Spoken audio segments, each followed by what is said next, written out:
Assessment English 2020. This recording is copyright. Test 3. This is the Ielts listening test. You will hear a number of different recordings and you will have to answer questions on what you hear. There will be time for you to read the instructions and questions, and you will have a chance to check your work.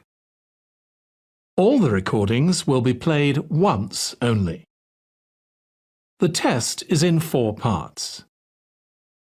At the end of the test, you will be given 10 minutes to transfer your answers to the answer sheet.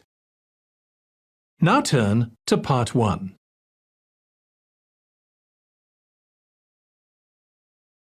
Part 1.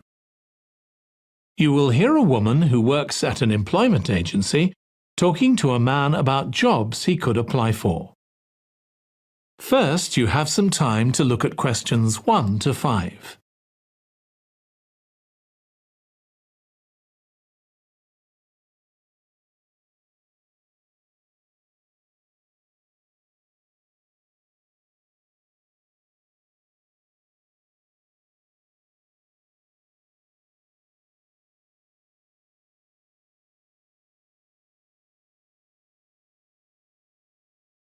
Now listen carefully and answer questions 1 to 5.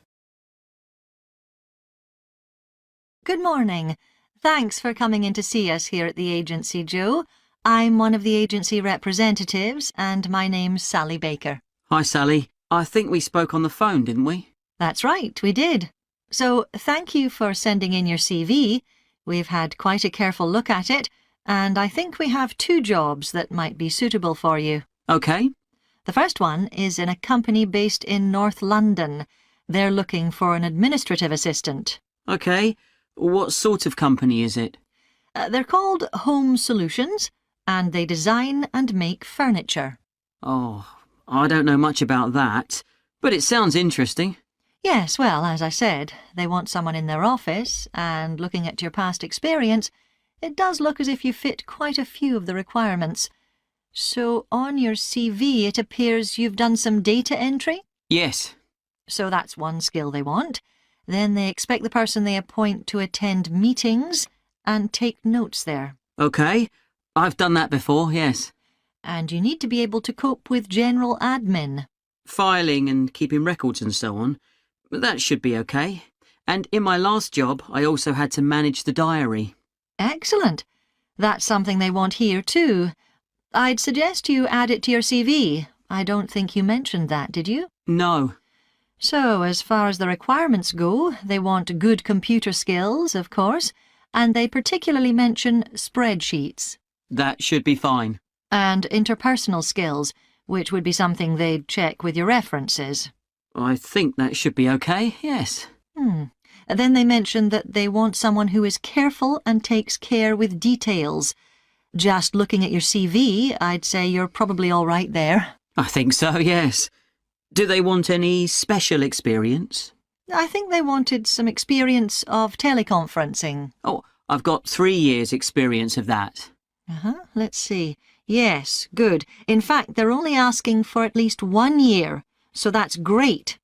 So is that something that might interest you? It is, yes. The only thing is, you said they were in North London, so it would be quite a long commute for me. OK. Before you hear the rest of the conversation, you have some time to look at questions 6 to 10.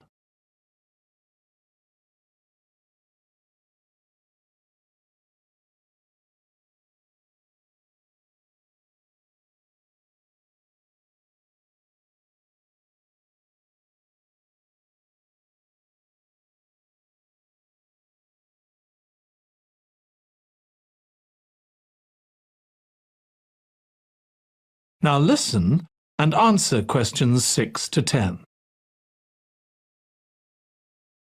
So the second position might suit you better as far as the location goes. That's for a warehouse assistant, and that's in South London. Yes, that would be a lot closer. And you've worked in a warehouse before, haven't you? Yes. So, as far as the responsibilities for this position go, They want someone who could manage the stock, obviously, and also deliveries. That should be okay. You've got to keep track of stuff, but I've always been quite good with numbers. Good. That's their first requirement. And they want someone who's computer literate, which we know you are. Sure.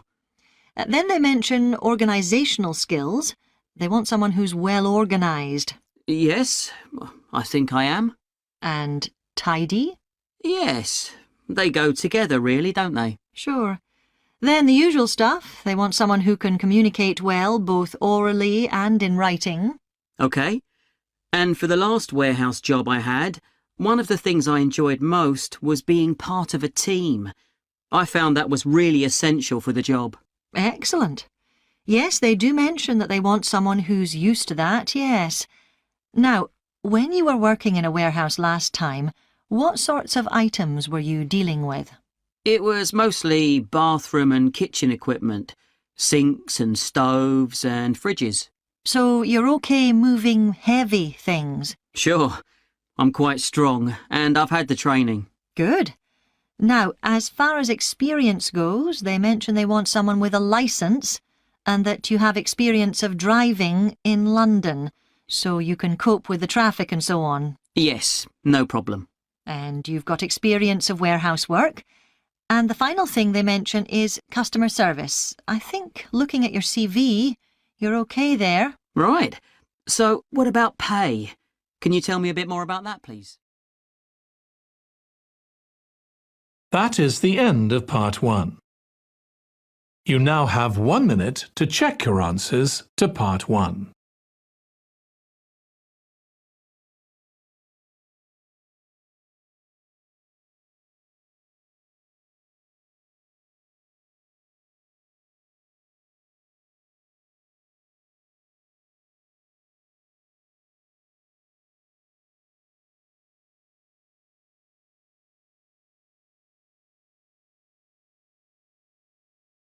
Part 2.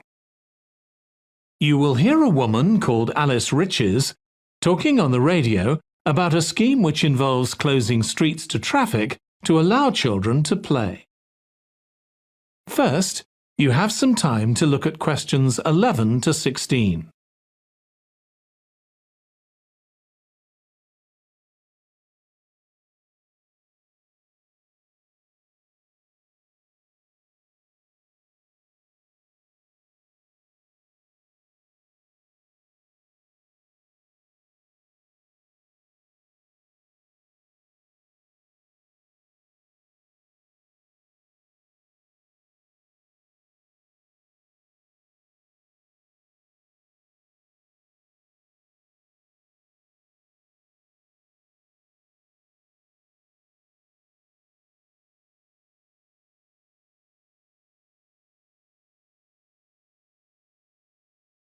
Now listen carefully and answer questions 11 to 16.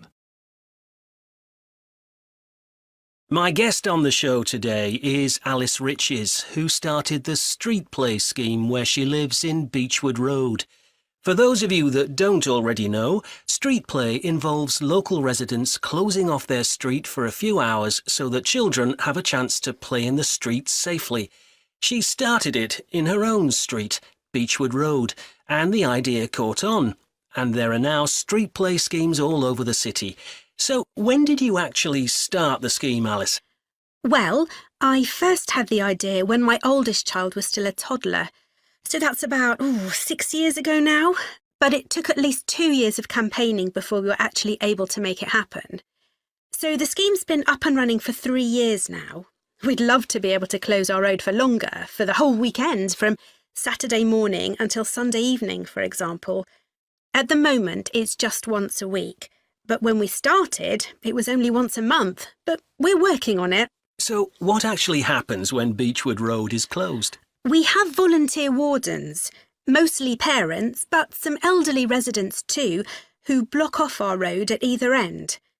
The council have provided special signs, but there's always a volunteer there to explain what's happening to any motorists. Generally, they're fine about it. We've only had to get the police involved once or twice. Now, I should explain that the road isn't completely closed to cars, but only residents' cars are allowed. If people really need to get in or out of Beechwood Road, it's not a problem as long as they drive at under 20 kilometres per hour. But most people just decide not to use their cars during this time, or they park in another street. The wardens are only there to stop through traffic. So, can anyone apply to get involved in street play? Absolutely. We want to include all kids in the city, especially those who live on busy roads. It's here that demand is greatest. Obviously, there isn't such demand in wealthier areas where the children have access to parks or large gardens, or in the suburbs where there are usually more places for children to play outside. I'd recommend that anyone listening who likes the idea should just give it a go. We've been surprised by the positive reaction of residents all over the city, and that's not just parents. There are always a few who complain, but they're a tiny minority. On the whole, everyone is very supportive and say they're very happy to see children out on the street, even if it does get quite noisy. Before you hear the rest of the conversation, you have some time to look at questions 17 to 20.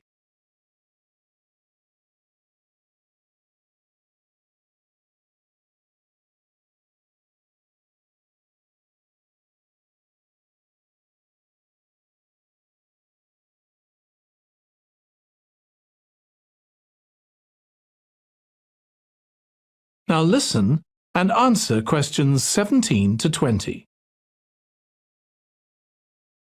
There have been so many benefits of street play for the kids. Parents really like the fact that the kids are getting fresh air instead of sitting staring at a computer screen, even if they're not doing anything particularly energetic. And of course, it's great that kids can play with their friends outside without being supervised by their parents. But for me, the biggest advantage is that kids develop confidence in themselves to be outside without their parents. The other really fantastic thing is that children get to know the adults in the street. It's like having a big extended family. It certainly does have a lot of benefits. I want to move on now and ask you about a related project in King Street. Right. Well, this was an experiment I was involved in, where local residents decided to try and reduce the traffic along King Street, which is the busiest main road in our area, by persuading people not to use their cars for one day. We thought about making people pay more for parking, but we decided that would be really unpopular.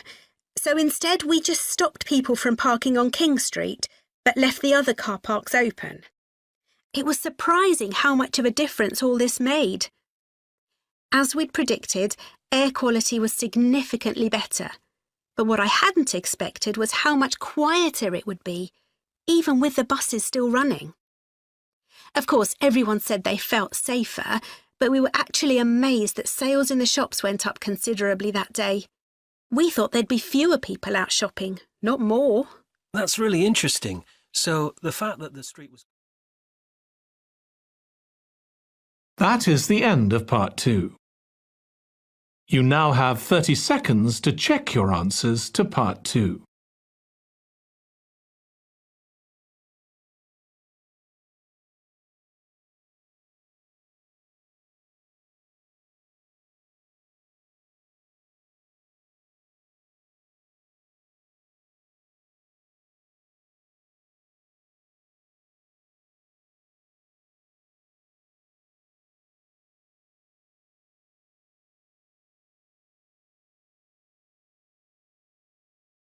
Part 3. You will hear two students, called Hazel and Tom, talking about Hazel's Media Studies assignment. First, you have some time to look at questions 21 to 26.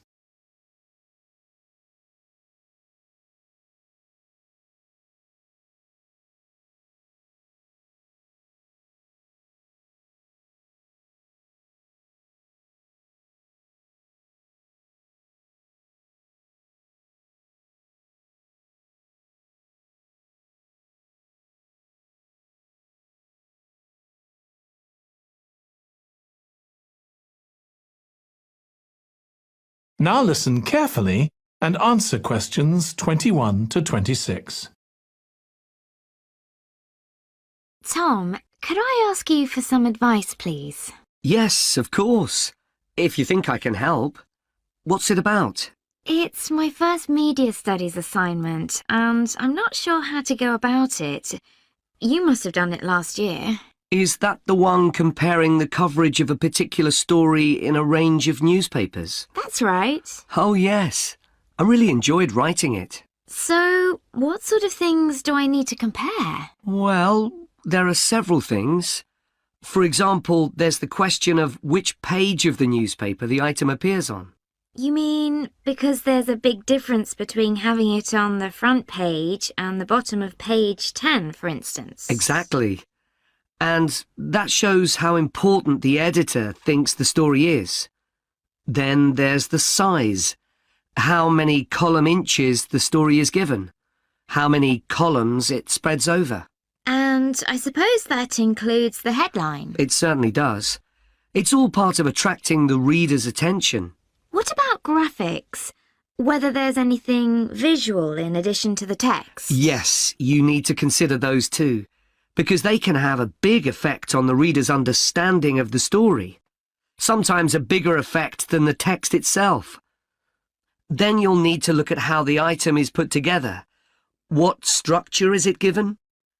Bear in mind that not many people read beyond the first paragraph. So what has the journalist put at the beginning?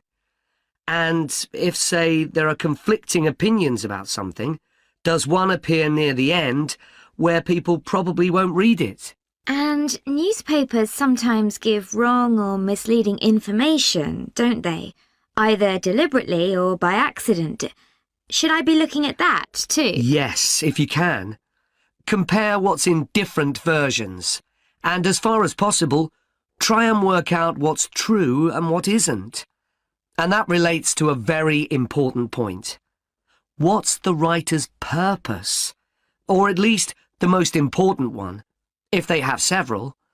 It may seem to be to inform the public, but often it's that they want to create fear or controversy, or to make somebody look ridiculous. Gosh, I see what you mean. And I suppose the writer may make assumptions about the reader. That's right. About their knowledge of the subject, their attitudes, and their level of education, which means writing so that the readers understand without feeling patronised. All of that will make a difference to how the story is presented. Before you hear the rest of the discussion, you have some time to look at questions 27 to 30.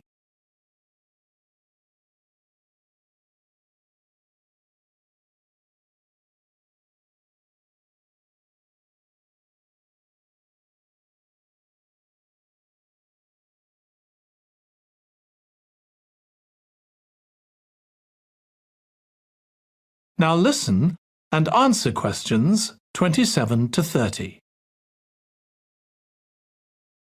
Does it matter what type of story I write about? No. National or international politics, the arts, anything, as long as it's covered in 2 or 3 newspapers. Though, of course, it'll be easier and more fun if it's something you're interested in and know something about. And on that basis, a national news item would be worth analysing. I'm quite keen on politics, so I'll try and find a suitable topic. What did you choose for your analysis, Tom? I was interested in how newspapers expressed their opinions explicitly.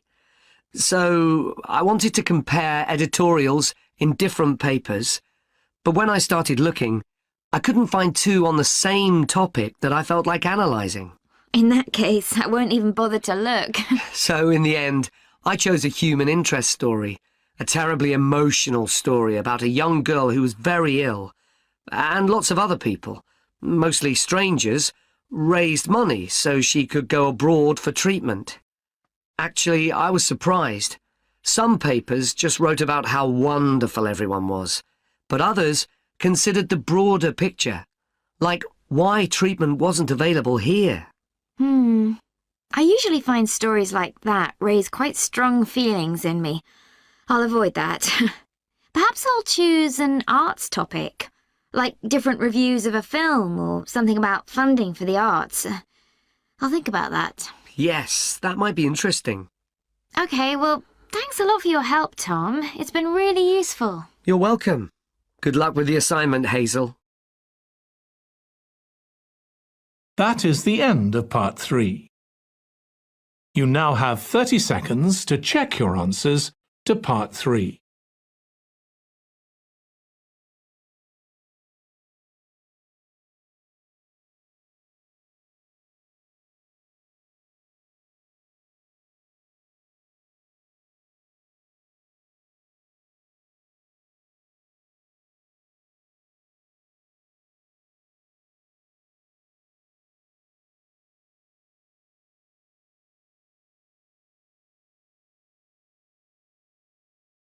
Part 4. You will hear part of a lecture on the early history of keeping clean. First, you have some time to look at questions 31 to 40.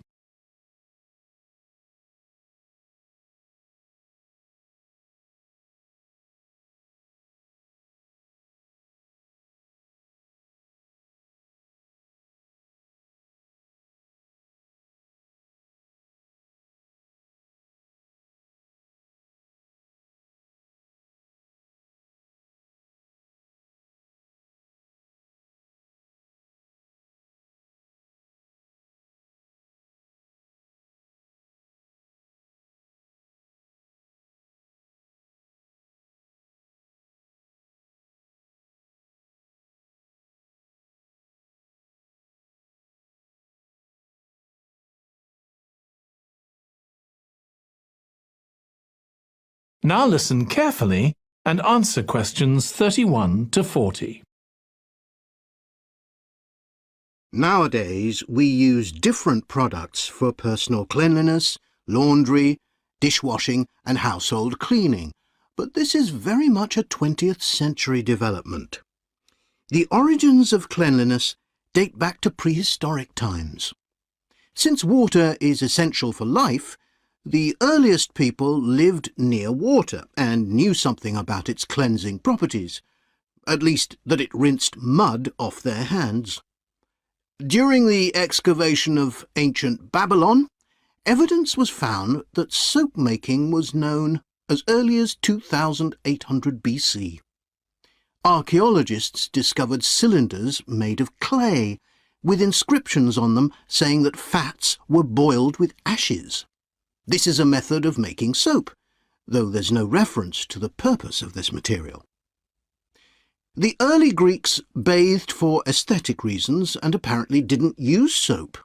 Instead, they cleaned their bodies with blocks of sand, pumice and ashes, then anointed themselves with oil and scraped off the oil and dirt with a metal instrument known as a strigil. They also used oil mixed with ashes. Clothes were washed without soap in streams. The ancient Germans and Gauls are also credited with discovering how to make a substance called soap, made of melted animal fat and ashes. They used this mixture to tint their hair red. Soap got its name, according to an ancient Roman legend, from Mount Sapo, where animals were sacrificed, leaving deposits of animal fat.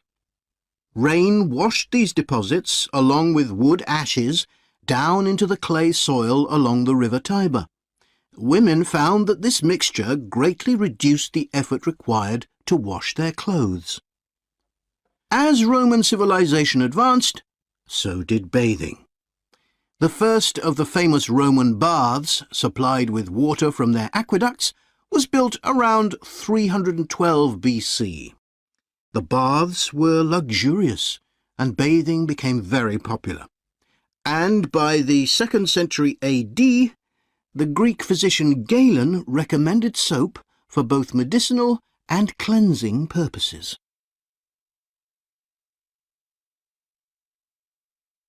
After the fall of Rome in 467 AD, and the resulting decline in bathing habits, much of Europe felt the impact of filth on public health. This lack of personal cleanliness and related unsanitary living conditions were major factors in the outbreaks of disease in the Middle Ages, and especially the Black Death of the 14th century. Nevertheless, soap-making became an established craft in Europe, and associations of soap-makers guarded their trade secrets closely. Vegetable and animal oils were used with ashes of plants, along with perfume, apparently for the first time. Gradually, more varieties of soap became available for shaving and shampooing, as well as bathing and laundering. A major step toward large-scale commercial soap-making occurred in 1791, when a French chemist, Nicolas Leblanc, patented a process for turning salt into soda ash, or sodium carbonate. Soda ash is the alkali obtained from ashes that combines with fat to form soap. The Leblanc process yielded quantities of good quality, inexpensive soda ash. Modern soap making was born some 20 years later, in the early 19th century, with the discovery by Michel-Eugène Chevreul, another French chemist, of the chemical nature and relationship of fats, glycerine, and fatty acids. His studies established the basis for both fat and soap chemistry, and soap making became a science. Further developments during the 19th century made it easier and cheaper to manufacture soap. Until the 19th century, soap was regarded as a luxury item and was heavily taxed in several countries. As it became more readily available, it became an everyday necessity, a development that was reinforced when the high tax was removed. Soap was then something ordinary people could afford, and cleanliness standards improved. With this widespread use came the development of milder soaps for bathing and soaps for use in the washing machines that were available to consumers by the turn of the 20th century. That is the end of Part 4. You now have 1 minute to check your answers to Part 4.